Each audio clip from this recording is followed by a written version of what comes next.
I walked into my daughter's restaurant holding a blueberry pie I'd baked that afternoon. She pointed me to a table by the kitchen doors next to the servers. 3 days later, I opened a county envelope and saw my own signature on documents I never signed. I didn't call Catherine. I didn't cry. I made one quiet phone call and waited for the right evening. But let me go back to that night, because the pie matters. I still remember the sound my shoes made on that floor. Little soft clicks against the hardwood under those yellow restaurant lights, while everybody around me laughed like they'd been friends for 20 years. I was standing near the hostess stand with a pie dish balanced in both hands. Blueberry. I'd made it that afternoon because Catherine had loved blueberries since she was about 7. Back when she used to scrape the filling out and leave the crust behind on her plate. The young woman at the front gave me a smile, not a warm one, more the kind people use when they're trying to be polite about something uncomfortable, and said, "Family seating is already full tonight, ma'am." Then she pointed me toward a small table right next to the kitchen doors, the kind of spot where servers brush past you every 30 seconds with loaded trays and nobody makes eye contact. I thought she'd made a mistake. That was my first instinct. A mix-up, somebody's error, something easily fixed. Have you ever walked into a room and felt the air shift, like you'd misread something important and everyone else already knew? I looked across the dining room and saw Catherine at the long front table near the windows, the ones facing Lake Michigan. She was beside Aaron, and investors filled the chairs around them. Pressed blazers, expensive watches, the kind of easy laughter that comes from people who've never had to worry about a heating bill. My grandson Noah was there too, swinging his legs under the table, the way he always does when he's bored. And right where I'd imagined sitting, there was an empty chair with somebody's wool coat draped across it like it belonged there more than I did. Catherine noticed me eventually. She came over quickly with a smile stretched a little too wide, touched my elbow and said, "Mom, don't take this personally.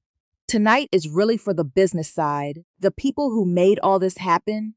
I nodded, said I understood. That's still the part I think about most. I was standing there holding a pie I'd baked for her, and I told her I understood. "My name is Melody Young. I'm 69 years old, and I live in Charlevoix, Michigan, about 4 blocks from the water. I'm not telling you this story because I want sympathy. I'm telling it because for most of my adult life, I confused sacrifice with love, and it took a forged signature on a county document to finally make me see the difference. My husband passed 11 years ago, one of those gray Michigan Februaries where the cold just refuses to let go. One week, he was grumbling about the snowblower jamming up again. The next week, I was sitting in a funeral home, staring at his coat, folded over a chair like he just stepped out for a minute. After that, the house went very quiet. Catherine and Aaron had just opened their restaurant around that time. Small place, lake view, chipped coffee mugs, and cinnamon rolls written on a chalkboard. I loved being there in the mornings. It gave me somewhere to go besides my own kitchen, where the coffee maker was still set to brew 2 cups, and I kept forgetting to change it. Then the requests started. Just small things at first. A broken freezer, a payroll gap, heating costs after the pipes froze near the back wall one February. Aaron would rub the back of his neck and say, "Just until summer picks up, Melody. One more good season and we'll be fine." And Catherine always looked so tired that I never asked how many one more good seasons we'd already been through, so I helped. Wrote checks at my kitchen table next to stacks of my own unpaid utility bills. Opened retirement savings I promised myself I'd never touch. Put off fixing the shingles over my garage for 2 winters in a row. There were nights I ate canned soup while I'll help them cover their fresh salmon delivery. I told myself that's what family does, but here's what I didn't see then. I wasn't just helping. I was making myself necessary. And after 40 years of being somebody's wife, Being necessary felt a whole lot like being loved. Ah, I can see that now. Couldn't see it then. 3 days after that dinner, I found a county envelope in my mailbox. It looked routine, the kind of thing I'd normally drop on the counter and open later with my coffee. But something made me stop, a line printed near the bottom that made my stomach tighten before I'd even understood the words. Pending refinance review associated with property parcel. I read it 3 times standing under my kitchen light. I wasn't refinancing my house. I hadn't so much as called my bank in years. What would you have done right then, standing alone in your kitchen, holding something that made no sense? The next morning, I drove to the county office with the envelope on the passenger seat, telling myself the whole way there it was a clerical error, transposed numbers, wrong address, something simple. The roads near the lake were still wet from overnight rain, and the sky had that particular flat gray Michigan color that makes everything feel heavier than it is. By the time I parked, my hands weren't quite steady. The office had that specific quiet government buildings always have. Fluorescent hum overhead, worn carpet, a coffee maker running somewhere down the hall. A woman named Mrs. Delaney brought me into a small office with a metal desk and a window facing the parking lot. She pulled up my file. Her face went still in a way that told me, before she said a single word, that this wasn't going to be simple. She turned the monitor toward me, my address, my property records, my retirement income listed out in black and white, and attached to all of it, business paperwork for Catherine and Aaron's restaurant. Then I saw the signature, Melody Young. In blue digital ink, it looked like mine. Close enough that a stranger would accept it without question. But I've been signing my name for 69 years, birthday cards, school permission slips, hospital forms next to my husband's bed. You know your own handwriting the way you know your own face. That wasn't mine. Mrs. Delaney was saying something about pending review and notarization inconsistencies, but her voice had gone far away. I remember folding the copy she printed very carefully. Too carefully, pressing each crease like if I got the edges exactly right, maybe none of it would be real. I sat in my car by the lake for almost an hour after that, engine running, steering wheel cold. I watched a few gulls move along the shoreline while people walked past with grocery bags and coffee cups, completely ordinary, while everything I thought I understood about my own family rearranged itself slowly inside me. I kept thinking, maybe Catherine didn't know. Maybe this was Aaron, panicking on his own, doing something desperate without telling her. I held on to that thought longer than I should have. 2 days later, I stopped by the restaurant, mid-afternoon, with a pot of chicken soup for Noah. The dining room was slow between services, dishes clattering in the back, fryer oil heavy in the air. I came in through the side entrance. Nobody saw me. Then I heard Aaron's voice from near the pantry, low and tense. Once the refinance clears, we'll finally have room to breathe. And Catherine answered him quietly. Mom cannot find out yet. I stood completely still. Kitchen lights buzzing overhead, cold air slipping in through the delivery door every few seconds. I remember staring at a strip of receipts taped to a metal shelf because I couldn't make myself look anywhere else. My house wasn't my home to them anymore. It was a number on a spreadsheet, an asset waiting to be unlocked. Noah came around the corner carrying a basket of silverware just as I wiped my face with my sleeve. He stopped and looked up at me. He has his grandfather's eyes, that same soft brown. Grandma, are you okay? I smiled too quickly and said I was just tired. I left the soup on the counter without saying goodbye. So who do you call when you've just realized your own daughter was part of something like this? I called Alice.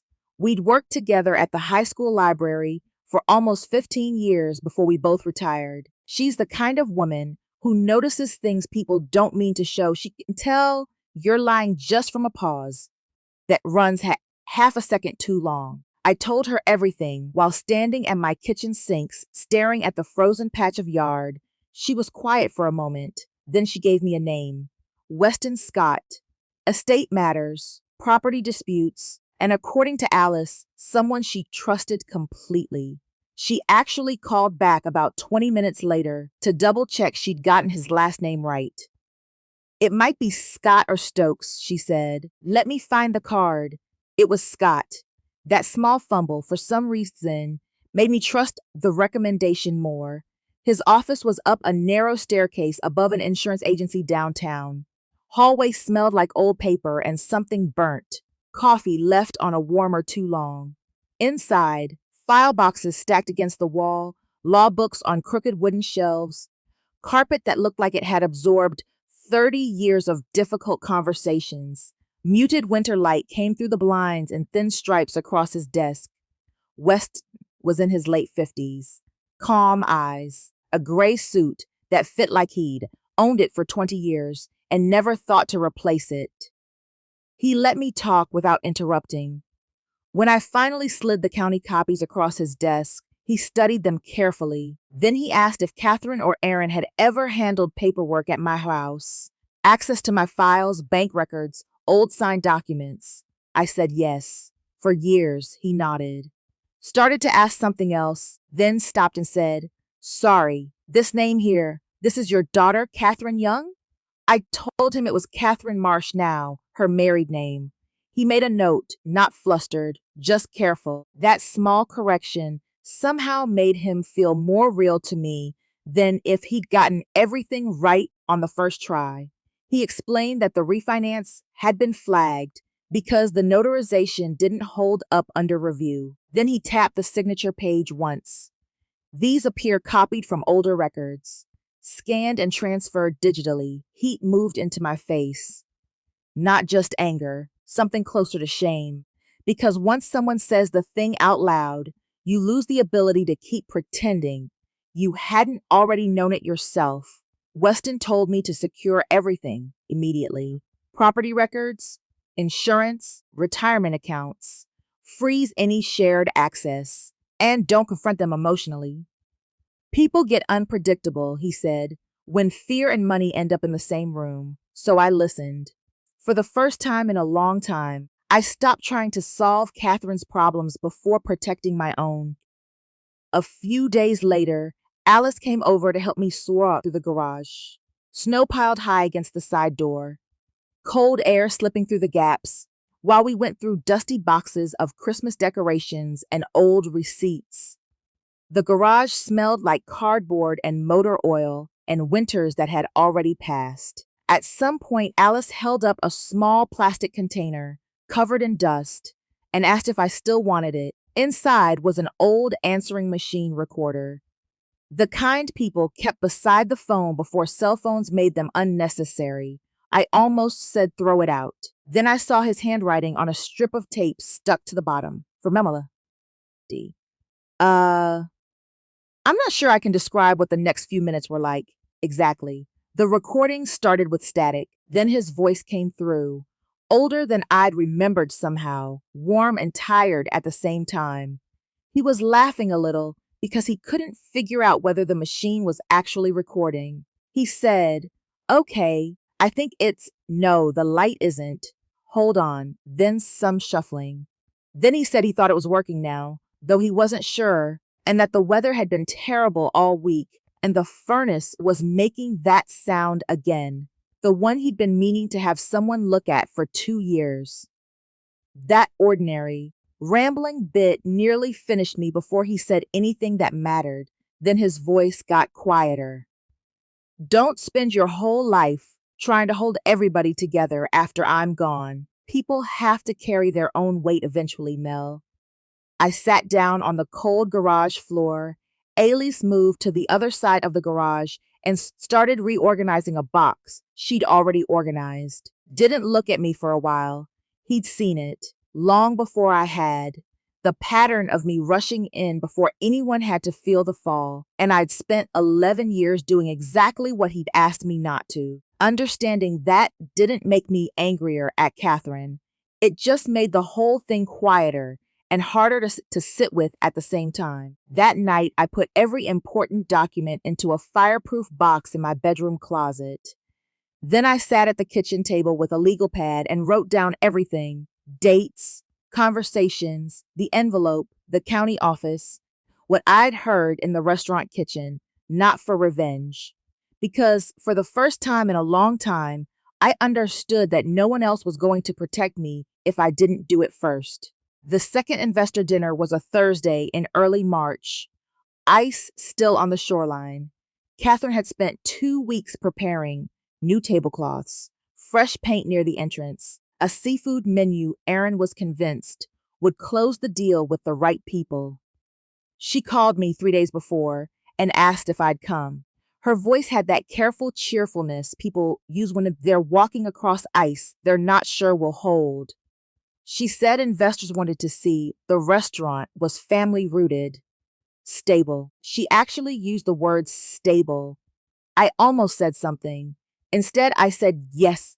Before I left that night, I stood in front of my bathroom mirror longer than usual. Put on the dark blue sweater my husband used to say looked good on me, and pearl earrings I hadn't worn in years. Not to impress anyone. I think I just needed to remind myself I still existed outside of being useful to somebody else. The restaurant looked beautiful. Candlelight, wine glasses, the low hum of conversation. When Catherine saw me, real relief moved across her face. She hugged me tight and whispered, "Thank you for coming, Mom." I hugged her back. And for just a second, I hated how much I still wanted her to simply tell me the truth herself. One investor asked Aaron directly what collateral had been secured for the refinancing discussions. Aaron's face changed, just slightly, just for a second. Then the door behind me opened. Weston walked in with a leather folder under his arm. No dramatic entrance. He just came in the way anyone would, shook a little cold off his coat, looked around until he spotted me. There was no scene, no moment where the room gasped. In real life, the worst things arrive the way bad news always does, quietly, while everyone else is still holding their drinks. He greeted me first, then introduced himself to the table as legal representation connected to property concerns related to the current refinancing proposal. The sound of Catherine's wine glass coming down on the table too fast, small, rushed. Weston laid the documents out without raising his voice once. Forged authorization, copied signature, county records with dates. One investor took his glasses off slowly and read without speaking. Another leaned back in his chair and didn't say anything at all. The lake outside looked completely black. A server came through from the kitchen at exactly the wrong moment, stopped when he felt the silence, and backed out again. That small, awkward moment, more than anything else, made it feel real rather than staged. One investor stood quietly, apologized, and left without finishing his drink. I watched the door close behind him while the room seemed to shrink around Catherine and Aaron. I was not the one scrambling to protect everyone from consequences this time. And I want to be honest with you. I didn't feel victorious. I just felt tired. The specific tiredness of something that has been going on too long finally stopping. Outside, Catherine found me in the parking lot. Wind off, the lake cut right through my coat. She looked smaller out there. Just a frightened woman who happened to be my daughter, standing under a parking light while snow drifted through the yellow glow. She told me everything: the debt, loans Aaron had taken that were larger than she'd realized, suppliers threatening to walk. Then she said the thing I've turned over in my mind more than once since. She said she didn't know who she was anymore, if nobody needed her to fix something. That hurt in a way the paperwork hadn't, because I understood exactly what she meant. I told her quietly I wouldn't be refinancing the house. I wouldn't be rescuing the restaurant. She cried. I stayed still, not cold, just finally clear about where I ended and where she began. A few weeks later, I set up an education account for Noah, just Noah, in his name only. That was the last financial decision I made for any of them, By summer, I sold the house. 40 years of ordinary life, birthdays, arguments, Christmas mornings, burnt dinners, ordinary Tuesdays, packed into boxes and carried out the front door. It was hard in a way I still can't fully put into words. But staying would have cost something I couldn't afford to lose. I moved into a small apartment 4 blocks from the water. Tiny kitchen, cheap blinds that let in too much morning light. Quiet in the early hours. I started pottery classes at the community center, eventually opens a small studio. Nothing impressive, just shelves of clay mugs with uneven handles that people seem to like anyway. Twice a week, I volunteer at a community kitchen, serving soup and coffee to people going through their own hard seasons. Catherine comes by sometimes now. Things between us are slower, more careful, more honest. She doesn't ask me for money. I don't try to fix her life before she's had a chance to face it herself. So last week she sent me a text. Just a short one. Said she hoped I was doing okay and that she remembered my birthday was coming up. No ask attached to it. Nothing at the end that needed something from me. I've read it probably 4 or 5 times. I still haven't figured out exactly what to write back. Maybe that's okay. Maybe some things are allowed to stay open for a while. Most mornings, I sit by the lake with my coffee and watch the light come across the water. It's quiet out there. And for the first time in a long time, that quiet feels like something I actually chose. If you've ever felt like your love was being treated as a resource rather than received as a gift, I'd really like to hear your story in the comments. And if this one stayed with you, there's another one coming that just might too.